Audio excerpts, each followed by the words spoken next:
Bien-aimés dans le Seigneur, bonjour chez vous. Rhapsodie des réalités du mardi 13 janvier 2026. Et parce que Christ partage avec nous sur le thème La vie de Dieu en vous. Alléluia. Notre verset d'ouverture est tiré du livre du 1er Jean, chapitre 5, versets 11 à 12. Et voici ce témoignage, c'est que Dieu nous a donné la vie éternelle. Et cette vie est dans son Fils. Celui qui a le Fils a la vie. Gloire à Dieu. La vie éternelle n'est pas seulement à propos du fait de vivre pour toujours. C'est la vie de Dieu en vous, les attributs organiques et essentiels de la divinité en vous. Ce qui vous rend tassoniquement différent de l'homme naturel. Cette vie vous rend supérieur à Satan, à la maladie, à l'infirmité, à l'échec et à la mort. Le Seigneur Jésus n'est pas venu pour nous donner une religion. Il est venu pour nous donner la vie divine. Jean 10, verset 10.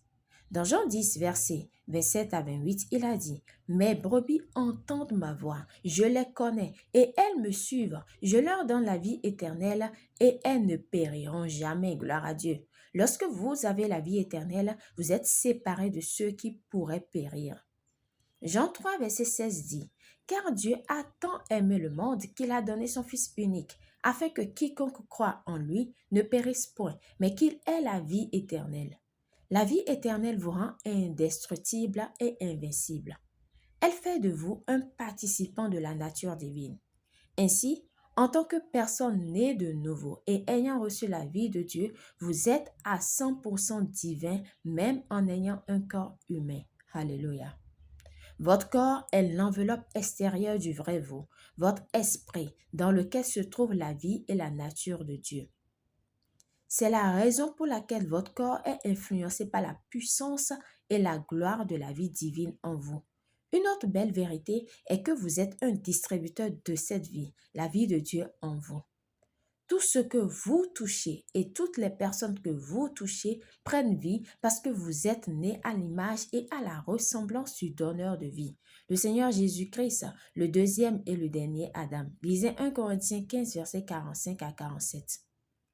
Tel il est, tel vous êtes aussi dans ce monde. 1 Jean 4, verset 17. Vous êtes un donneur de vie, un ministre de la vie. Alléluia. Partout où vous allez, vous apportez la guérison, la paix et la transformation.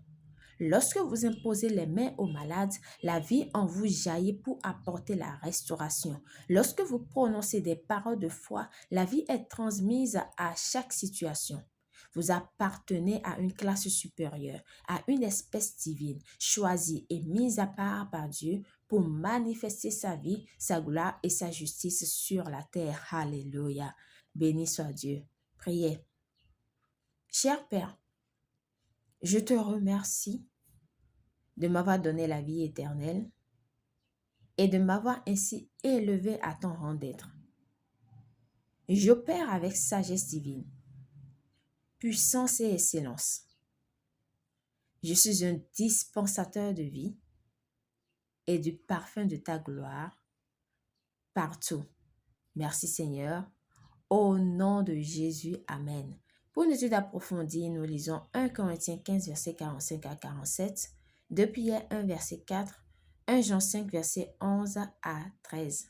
À présent, nous aimerions vous donner l'opportunité de faire la prière de confession, la prière du salut, pour pouvoir recevoir la vie éternelle. Vous devez croire dans votre cœur et faire cette confession. Alléluia. Que vous acceptez le Seigneur Jésus-Christ comme Seigneur et Sauveur de votre vie à partir d'aujourd'hui. Gloire à Dieu. Alors, nous vous invitons à faire cette prière de tout votre cœur et de manière à vous entendre. Dites, ô Seigneur Dieu, je crois de tout mon cœur en Jésus-Christ, Fils du Dieu vivant. Je crois qu'il est mort pour moi et que Dieu l'a ressuscité des morts. Je crois qu'il est vivant aujourd'hui. Je confesse de ma bouche que Jésus-Christ est le Seigneur de ma vie à partir d'aujourd'hui. Par lui et en son nom, j'ai la vie éternelle. Je suis né de nouveau. Merci Seigneur d'avoir sauvé mon âme je suis désormais un enfant de Dieu. Alléluia. Félicitations si vous avez fait cette prière, vous êtes désormais un enfant de Dieu.